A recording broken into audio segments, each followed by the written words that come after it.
سوال یہ ہے کہ کیا عقائد میں تقلید نہ ہونے کے معنی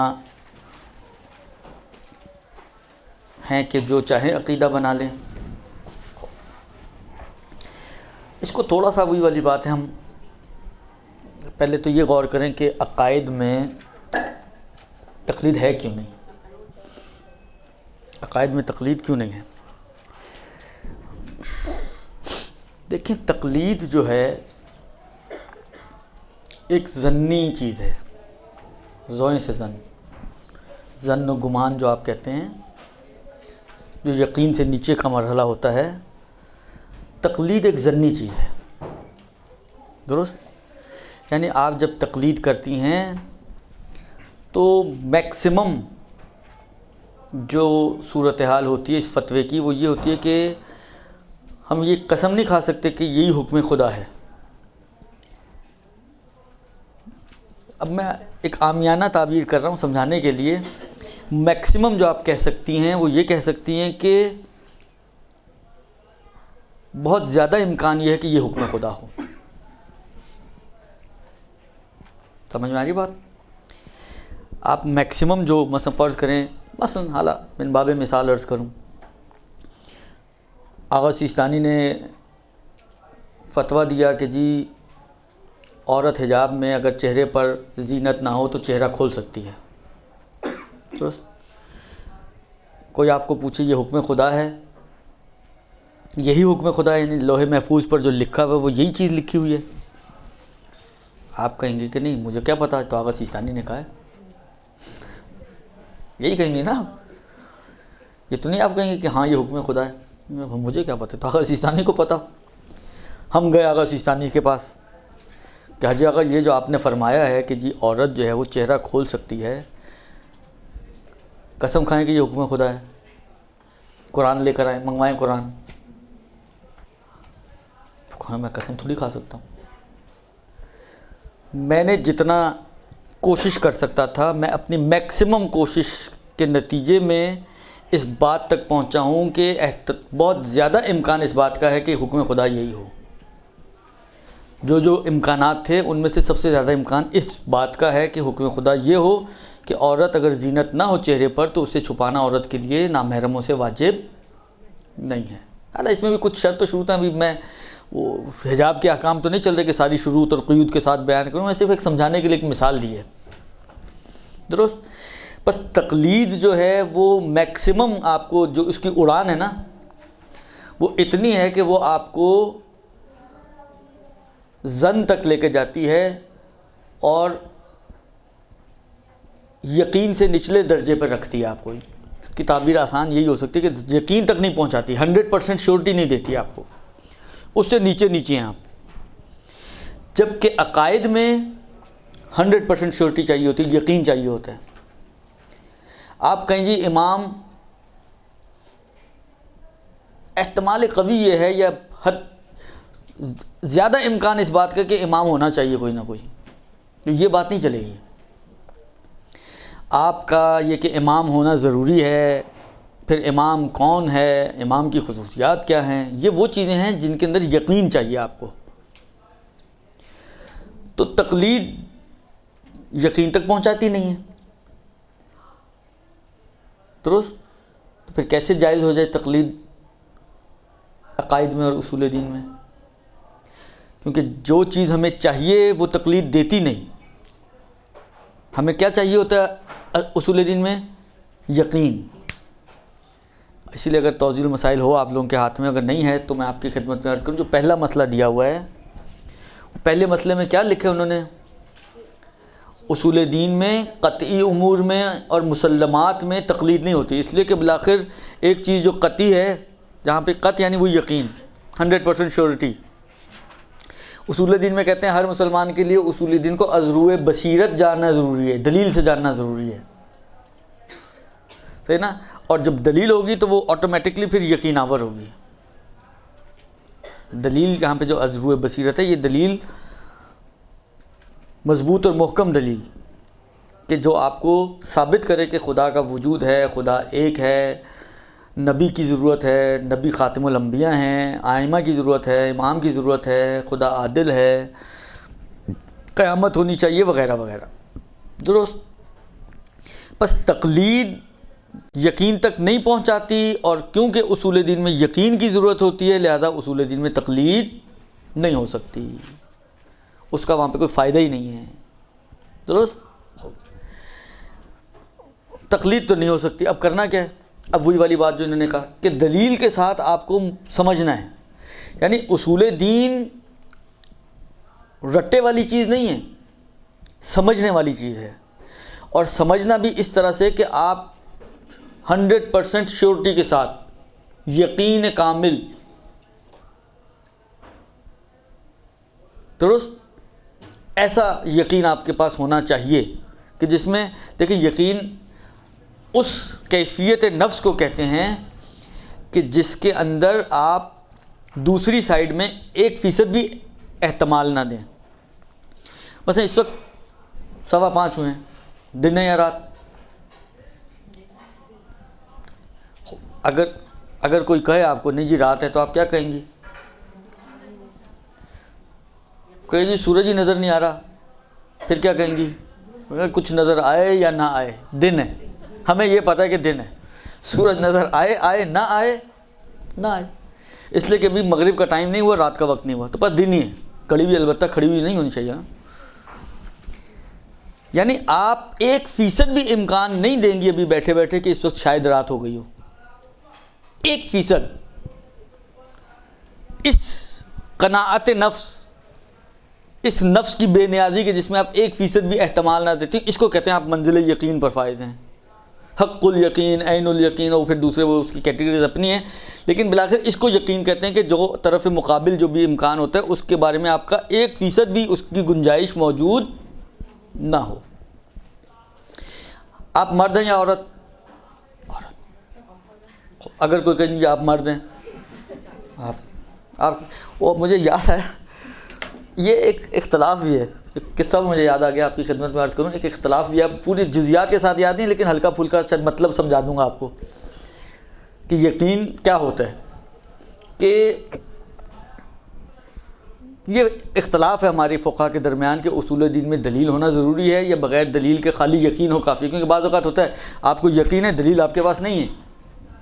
کوئی آپ سے پوچھے دلیل کیا ہے تو آپ کہیں گے وہ تو مجھے نہیں پتہ لیکن میں مانتی ہوں، اور 110% مانتی ہوں، اتنا یقین ہے مجھے، درست. تو یہ ہو سکتا ہے بعض اوقات. تو یہ اصول دین کے باب میں یہ 2 طرح کے فتوے ہیں. آغا خوئی، آغا سیستانی یہ دلیل کے قائل ہیں، لیکن آغا خمینی دلیل کے قائل نہیں تھے، کہتے ہیں یقین و کافی ہے، دلیل نہ بھی ہو چلے گا، درست.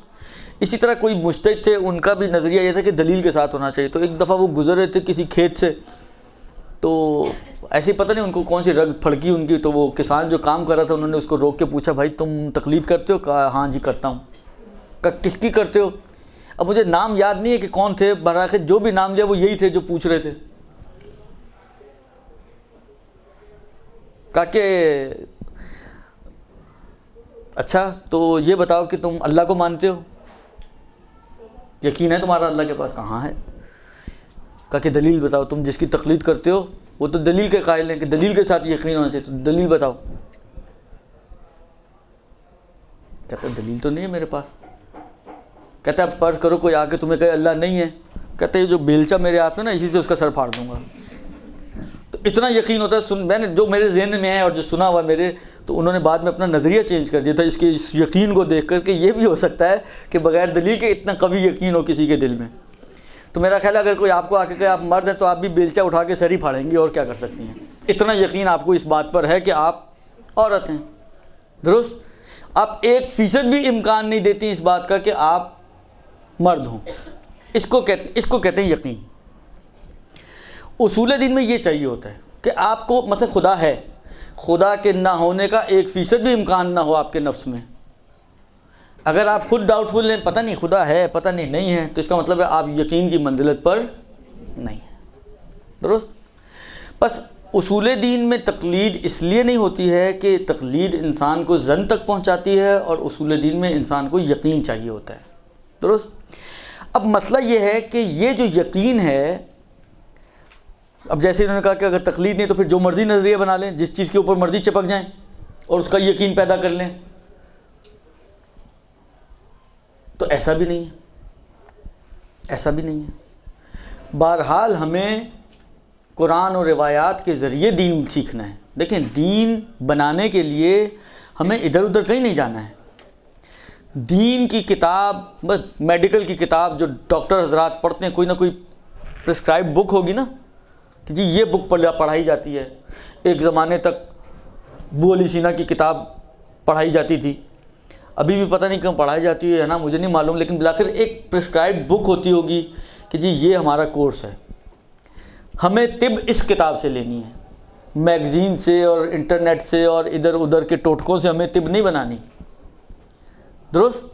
یہ اور بات ہے کہ طب تو ہم ادھر ادھر سے نہیں بناتے، لیکن دین ضرور بنا لیتے ہیں۔ تو سب سے مظلوم چیز ہمارے پاس دین ہے، سب سے مظلوم۔ جس کا دل چاہتا ہے وہ اس کے ساتھ رسہ کشی شروع کر دیتا ہے اور قسمت آزمائی شروع کر دیتا ہے، اور کہیں نہ کہیں تو پہنچ ہی جاتا ہے۔ تو ہمیں جو دین لینا ہے وہ ہمارے لیے پرسکرائبڈ ہے کہ ہمیں دین قرآن و سنت سے لینا ہے، روایات اہل بیت سے لینا ہے، ہمیں ادھر ادھر نہیں جانا۔ اگر یہ ایک چیز، دوسری چیز، ایک اور بات آپ کی خدمت بتاؤں کہ اصل جو اصول دین ہیں وہ سارے کے سارے عقلی ہیں۔ وجود خدا عقلی، توحید خدا عقلی، عدل الہی عقلی، نبوت عقلی، امامت عقلی، قیامت عقلی۔ خود ہماری عقل، وہ جو کہتے ہیں نا مضبوط دلیل، چاہے دیکھیں دلیل کے لیے ضروری نہیں کہ کوئی بہت لمبا چوڑا ایسا فلسفی دلیل ہو کہ خود آپ کی بھی سمجھ میں نہ آ رہی ہو، بس آپ نے ایک رٹا مار لیا، کسی نے بھی پوچھا ٹیپ ریکارڈر آن کر دیا، آپ نے فر فر فر فر بتا دیا، آپ سے کوئی پوچھنا چاہے تو آپ کہیں گے بھائی اس سے زیادہ مجھے نہیں پتا، جتنا پتا تھا وہ میں نے اگل دیا سارا۔ اس کی بھی ضرورت نہیں ہے۔ امیر المومنین کے جملات میں چھوٹی چھوٹی دلیلیں ہیں، جس طرح قدم کے نشان کسی چلنے والے کے وجود پر دلالت کرتے ہیں، یا گوبر جو پڑی ہوئی ہے وہ دلالت کرتی ہے کہ یہاں سے کوئی اونٹ گزرا ہے مثلاً، تو اتنی بڑی کائنات یہ دلالت کرتی ہے کہ اس کو چلانے والا بھی کوئی ہے۔ جب قدم کے نشان خود سے نہیں بن سکتے تو اتنی بڑی کائنات خود سے کیسے بن سکتی ہے، درست؟ یا وہ چرخہ چلانے والی بڑھیا جو رسول خدا کا واقعہ مشہور ہے کہ اس سے پوچھا کہ بھئی خدا کے وجود پر کیا دلیل ہے، اس نے اپنے چلاتے چلاتے چرخہ ہاتھ روک دیا، کہا یہ اتنی سی مشین ہے، اس زمانے کی مشین ہی تھی نا یہ، کہتے یہ اتنا سا چرخہ جب مجھ بڑھیا کے چلائے بغیر نہیں چل سکتا، تو اتنا بڑا عالم، اتنی بڑی کائنات، اتنے نظم کے ساتھ بغیر چلانے والے کے کیسے چل سکتی ہے؟ تو یہ چھوٹی چھوٹی چیزیں، اس کے لیے کوئی فلسفی دلیلوں میں پڑھنا اور لمبے چوڑے کہانیاں سنانا اس کی بھی ضرورت نہیں ہے، اتنی بھی دلیل ہو تو کافی ہے۔ لیکن عقیدہ کیا بنانا ہے وہ ہمیں آؤٹ لائن قرآن اور روایات سے ملے گی، وہ ہم نے ادھر ادھر سے نہیں ملنی، وہ ہم نے انڈین فلموں سے نہیں لینی، وہ ہم نے فیس بک اور ٹویٹر اور نامی دونوں الا اور بلا، یہ جو سب کچھ اتنے وسائل آج کل چل رہے ہیں اس سے نہیں لینی ہے۔ دیکھیں بعض چیزیں خوبصورت نظر آتی ہیں، وہی جو امیر المومنین کا جملہ بھی نقل کیا، کلمت و حق و یراد بہ الباطل، شکل میں اتنی پیاری آپ کو نظر آئے گی کہ آپ کہیں گے یہ واقعاً کیا بات کہی ہے، لیکن اس کی گہرائی میں اگر آپ جائیں تو آپ کو پتہ چلے گا کہ جو سامنے اتنی خوبصورت بات نظر آ رہی ہے اس کی گہرائی میں آپ کو کتنی خرابیاں نظر آئیں گی۔ منتہا یہ وہ چیزیں ہیں کہ جو اب میں اور آپ جو ہے ممکن ہے عوام جو ہے ان کو اس گتھیوں کو سالو نہ کر سکے، اس کو سمجھنے کے لیے بالآخر آپ کو رجوع کرنا پڑے گا علماء کی طرف، مگر علماء دلیل کے ذریعے آپ کو سمجھائیں گے۔ اگر وجود خدا کی بات ہے، جو یہ ابھی چھوٹی چھوٹی دو تین چیزیں میں نے آپ کی خدمت پیش کی، یہ دلالت کرتی ہیں کہ کائنات کا چلانے والا کوئی رب ہے، بغیر چلانے والے کی کائنات نہیں چل رہی، تو ایک ایسی ذات اور ایک ایسا وجود موجود ہے کہ جو اس پوری کائنات کا حاکم اور مالک ہے، جو اس کو چلا رہا ہے۔ علماء کا جو اس اصول دین کے اندر رول ہے وہ صرف اس حد تک ہے کہ وہ فتووں کی طرح نقل نہیں کریں گے، جی آغا سیستانی نے کہہ دیا اب ہمارے پاس چوں چراں کی گنجائش ہی کوئی نہیں، آپ نے جتنا چوں چراں کرنا ہے آپ کریں، جو کراس کویسچننگ آپ کو کرنی ہے عقائد کے میدان میں آپ کریں، سمجھنے اور سیکھنے کے حد تک یہ کفر کا سبب نہیں بنتی ہے۔ یہ بھئی آپ کی سمجھ میں نہیں آ رہا، آپ کسی سے سمجھنا چاہ رہے ہیں کہ جی ایک خدا کا ہونا کیوں ضروری ہے، دو ہوں تو کیا ہوگا، آپ اب اس سے آرگیومنٹس کرتے ہیں کہ جی مثلا فرض کریں دو ہم ایک بالکل ایک جیسے ٹوئنس خدا ہم تصور کریں. وہ خدا جو ٹوئنس بچے پیدا کرتا ہے تو وہ خود بھی ٹوئنس تو ہو سکتا ہے نا. ہم بالکل ایک جیسی خصوصیات والے دو مان لیں اور دونوں میں ایک ایگریمنٹ ہو جائے تاکہ ایک دوسرے کے ساتھ کلیشز نہ ہوں. جس طرح یہ تھانوں کی حدود نہیں معین کی ہوئی, یہ حدود اس تھانے کی تو وہ حدود اس تھانے کی, تاکہ ان کی آپس میں ہی جھگڑے نہ چلتے رہیں کہ تمہارا کیس ہے تو یہ میرا کیس ہے, تو یہ میرا کیس ہے تو یہ تمہارا کیس ہے. انہوں نے بھی اپنی حد و حدود معین کر لی. مثلا فرض کریں ایک کہے تم دن کے خدا, دوسرا کہے تم رات کے خدا. ان میں آپس میں ایگریمنٹ ہو گیا, دن کے سارے امور اس خدا کے ہاتھ میں, رات کے سارے امور اس خدا کے ہاتھ میں. اب اس نے جو تصور کیا ہے دو خداؤں کو, تو آپ کے خیال میں یہ کہ مشرک ہو جائے گا بندہ جو سمجھنا چاہ رہا ہے اور سیکھنا چاہ رہا ہے کہ کیوں ایک ہونا ضروری ہے خدا کا؟ یہ شرک نہیں لاتا, شرک عقیدہ لاتا ہے. یہ عقیدہ نہیں ہے اس کا, یہ ایزمپشن ہے صرف. درست, یہ عقیدہ نہیں ہے, یہ کفر نہیں لے کر آئے گا, اس کو کافر اور مرتد نہیں بنا دے گا, بلکہ یہ ہونا چاہیے. یہ سیکھنے کا مرحلہ اس کے بغیر ہو ہی نہیں سکتا. تقلیدی چیز تو نہیں ہے, میں نے کہا جی خدا ایک, آپ نے کہا چشم ٹھیک ہے جی ایک, آج سے ایک ہو گیا. اب آپ کے حلق سے اترا ہو کہ نہ اترا, 10 سوال, یہ ہماری عوام کی یہ مشکلات ہیں. 10 سوال ان کے ذہن میں ہوں گے لیکن بس اب وہ ایک ہی ماننا ہے. وہ 10 کے 10 سوال ان کو کہیں اور لے کر جا رہے ہوں گے لیکن مانیں گے ایک ہی. یہ تقلید ہے, یہ نہیں ہونی چاہیے اور صحیح بھی نہیں ہے. یہاں پر جائز نہیں سے مراد یہ کہ صحیح نہیں ہے, یعنی کافی نہیں ہے, آپ کی ذمہ داری آپ کی گردن سے اتارتی نہیں ہے. درست, اس کے لیے آپ کو پوری بصیرت سے یہ بات سمجھنی ہے کہ خدا کا ہونا کیوں ضروری. اگر ایک نہ ہو تو کیا وہ بعض علماء اس بات کے قائل ہیں یہ کام نہ کریں کہ شبہ تو ڈال دیں لوگوں کے ذہن میں, پھر اس کا جواب ہی نہ دیں. تو یہ دو خداؤں والی میں بات اس کو کمپلیٹ کر دوں کہ اگر یہ فرض کیا جائے کہ دو بالکل ٹوئنز خدا ہوں, ایک جیسی قدرت, ایک جیسی طاقت, ایک جیسی خصوصیت والے, اور دونوں میں ایک ایگریمنٹ ہو جائے کہ ایک خدا دن کے امور انجام دے, ایک خدا رات کے امور انجام دے, یا ایک خدا خدائے شر, ایک خدا خدائے خیر, جو بعض لوگوں کا یہ نظریہ ہے خدائے شر اور خدائے خیر کا. درست, تو اس میں کیا حرج ہے؟ دو مان لیں تو کیا جائے گا اس میں؟ کیا جائے گا بتائیں, آپ لوگ بتائیں, چلیں کیا جائے گا؟ آپ لوگ تو سارے ماشاءاللہ پڑھے لکھے لوگ ہیں. آپ کو ہو تو ہماری صحت پہ کیا اثر پڑتا ہے بھائی؟ ہمیں تو دو خدا چاہیے تھے کہ جن کا کلیش نہ ہو. کیونکہ قرآن نے کہا نا لو کان فیہما آلہۃ الا اللہ, اگر اللہ کے علاوہ ایک سے زیادہ خدا ہو تو لفسدتا, کائنات فاسد ہو جائے. ہم ایسا تصور پیش کریں کہ دو خدا بھی ہو جائیں اور کائنات بھی فاسد نہ ہو. پیار محبت سے جس طرح میاں بیوی گھر میں رہتے ہیں یہ بھی گھر میں رہیں, اپنے اپنے کام چلائیں, کیا حرج ہے اس میں؟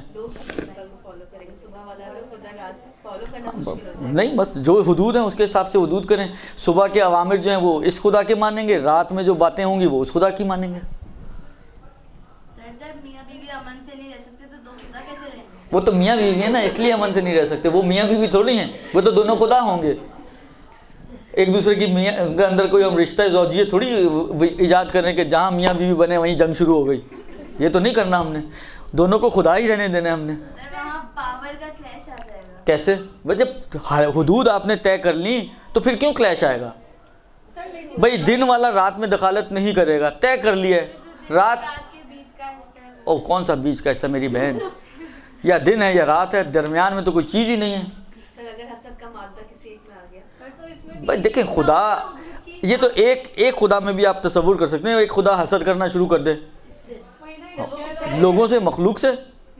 اس نے دیکھا مثلا میں نے علی کو بنایا, امیر المومنین کو میں نے بنایا, اور لوگ اسی نے ایسا بنا دیا کہ لوگ اس کو خدا ماننے لگے, حسد پیدا ہو گیا امیر المومنین سے. کیوں نہیں ہو سکتا ہے؟ آپس میں بیٹھ کے طے کریں گے, ٹیبل ٹاک. ارے ابھی ہم قرآن سے تھوڑی بات کر رہے ہیں, ابھی تو ہم مسلمان ہوئے ہی نہیں, تو مسلمان ہونا چاہ رہے ہیں. ہاں تو ٹھیک ہے, تو ضرورت کیا ہے دوسرے کے پاس؟ آپ نے اپنا کام مشکل حل کرنی ہے نا آپ نے. نہیں صحیح ہے, اس حد کا وہ ہے, لیکن دوسری حد کا مثلا دن میں آپ کا کوئی کام پڑا تو آپ نے اس خدا کے پاس چلی گئی. اب یہ تو ضروری نہیں کہ دن میں کام پڑے, کوئی کام رات کو آ گیا تو اب آپ اس خدا کے پاس جائیں گی. دن میں اس خدا کو پکاریں گی، دعا ظہر اور فجر کی نماز میں اس خدا سے دعا مانگیں گی، مغرب عشاء کی نماز میں اس خدا سے دعا مانگیں گی. کتنی پرسکون زندگی ہے. سکون نہیں مل رہا؟ یہ جو آپ کو پرسکون نہیں لگ رہی، وہ آپ کی وہ چیزیں ہیں جو آپ کے ذہن میں بچپن سے گھسی ہوئی ہیں، اس لیے آپ کو اللہ اتنی پرسکون زندگی.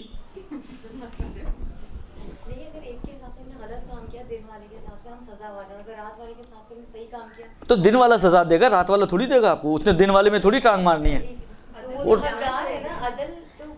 بابا دیکھیں، میں نے دن میں جرم کیا، قتل کر دیا، درست؟ تو دن والا خدا ہے جو مجھے سزا دے گا. اب وہ آج کے دن دے، کل کے دن دے، پرسوں کے دن دے، وہ اس کی مرضی ہے. لیکن اگر یہی قتل میں رات کو کروں گا تو اب یہ سزا نہیں دے سکتا مجھے. ایگریمنٹ ہمارا ایسا ہے کہ وہ والا اب سزا دے گا. سر رسول تو دونوں کے حبیب ہیں، تو دونوں میں لڑائی ہو جائے گی. رسول ہمارے ابھی اللہ کو تو پہلے ایک کریں، پھر ہو سکتا ہے ہم کچھ رسول بھی تھوڑے سے اور نکال لیں. ہیں بیلچا لاؤں، منگواؤں بیلچا منگواؤں دفتر سے. عرض خدمت یہ ہے، میں آپ کی خدمت میں عرض کرتا ہوں، بہت آپ لوگوں نے تب آزمائی کر لی. عرض یہ ہے کہ دیکھیں، جب ہم خدا کی بات کرتے ہیں تو خدا کے لیے کچھ کوالٹیز ہونی چاہیے، ٹھیک ہے نا؟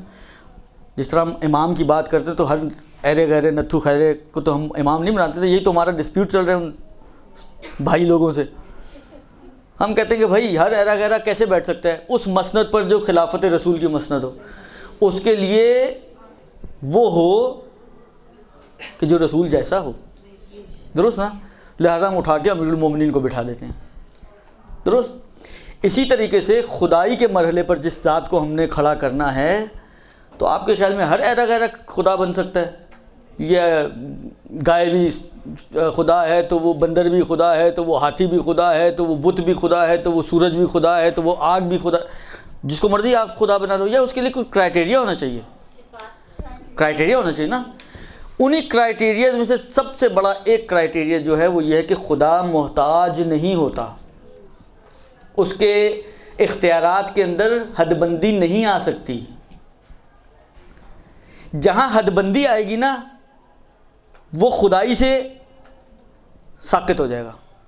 اب ایک جملہ میں کہنے جا رہا ہوں، ہے تھوڑا ایک مطلب سمجھانے کی کوشش کر رہا ہوں، پتہ نہیں کس حد تک کامیاب ہوتا ہوں. یہ بحث عقائد کی طرف چلی گئی، لیکن بہرحال سمجھ لیں تو اچھی بات ہے، آئندہ کبھی کام آئے گی آپ کو. آپ نے اگر کہیں سنا ہو کبھی واجب الوجود اور ممکن الوجود، ان دو چڑیوں کا نام سنا ہے کبھی؟ سنا ہے نا؟ واجب الوجود اور ممکن الوجود. خدا کی ذات ہمیشہ واجب الوجود ہوتی ہے. واجب الوجود اس ہستی کو کہتے ہیں کہ جس کے اندر حد و حدود نہیں ہوتی. جہاں حد و حدود آئی وہ واجب سے تبدیل ہو کر بن جائے گا ممکن. اور ممکن وہ ہوتا ہے جو عدم سے وجود میں آتا ہے، درست؟ ممکن اس ذات کو کہتے ہیں کہ جو عدم سے وجود میں آئی ہو. عدم سے وجود میں آنے کا لازمہ کیا ہے؟ جب وہ عدم تھی، اس کا مطلب ہے کچھ بھی نہیں تھا، تو وہاں پر حد آ جاتی ہے، درست؟ خدا واجب الوجود ذات کو کہتے ہیں. ہم یعنی جو سسٹم، جو طریقہ کار ہوتا ہے نا علمی بحث کا، اس میں پہلے خدا کو نہیں ثابت کرتے، پہلے واجب الوجود کو ثابت کرتے ہیں، اور پھر ایک تاج بناتے ہیں کہ واجب الوجود کا تاج کیسا ہوگا، پھر اس کو لے جا کے خدا کے سر پہ فٹ کرتے ہیں، درست؟ اس کے تاج کا ایک نگینہ یہ ہے کہ وہ محتاج نہیں ہونا چاہیے، اس کے اندر حد و حدود نہیں آ سکتی. اب جو دن والا خدا ہے اور جو رات والا خدا ہے، دن والا خدا رات والے خدا کے کاموں میں ٹانگ مار سکتا ہے؟ اس کا مطلب ہے اس کی حد آ گئی، اس کا مطلب ہے اس کے اندر حد آ گئی. پھر اگر یہ چاہے کہ کوئی کام، مثلا فرض کریں اس کا بڑا دل چاہتا ہے کہ آج چاند یہ نکال پائے گا؟ اس کا مطلب ہے کہ یہ اس کام میں محتاج ہے کہ اس سے اجازت لے. تو جو محتاج ہوا کرتا ہے، جس کے اندر حد و حدود ہوا کرتی ہیں، وہ واجب الوجود نہیں ہو سکتا، وہ ممکن الوجود ہوتا ہے، اور ممکن الوجود مخلوقات ہوا کرتی ہیں، وہ خالق نہیں ہو سکتا۔ سمجھ میں آئی بات؟ پتہ چلا کہ یہ ایگریمنٹ کیوں نہیں چلتا؟ سمجھ میں آ گئی نا؟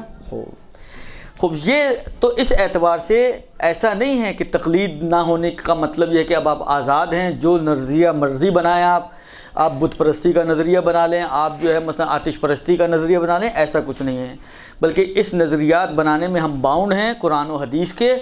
جیسا قرآن اور حدیث نے تصور دیا ہے ہمیں وہ ویسا خدا اور ویسا رسول اور ویسا امام اور ویسی قیامت اور ویسی عدالت اور ویسی خلاصہ اصول دین کو ماننا ہے۔ بیس اس کی روایات اور آیات بنتی ہیں، درست؟ منتج یہ روایات اور آیات بنتی ہیں، پھر یہ اس کے اوپر ہمارے پاس عقلی دلائل ہوتے ہیں، اور ان عقلی دلائل کی سپورٹ کی وجہ سے، بلکہ اصل دلیل عقلی ہی ہوتی ہے ان کے اندر، خاص طور پہ ان پانچوں اصول دین میں، کہ جو ثابت کرتی ہے کہ خدا ہے، خدا واحد ہے، خدا عادل ہے، نبوت ہونی چاہیے، امامت ہونی چاہیے، قیامت ہونی چاہیے۔ عقل ہے جو اس کو بیان کرتی ہے، اور اس عقل کو سپورٹ کرتی ہیں یہ آیات و روایات، پھر درست؟ لہذا یہ ہمیں یعنی تقلید نہ ہونا آزادی نہیں ہے۔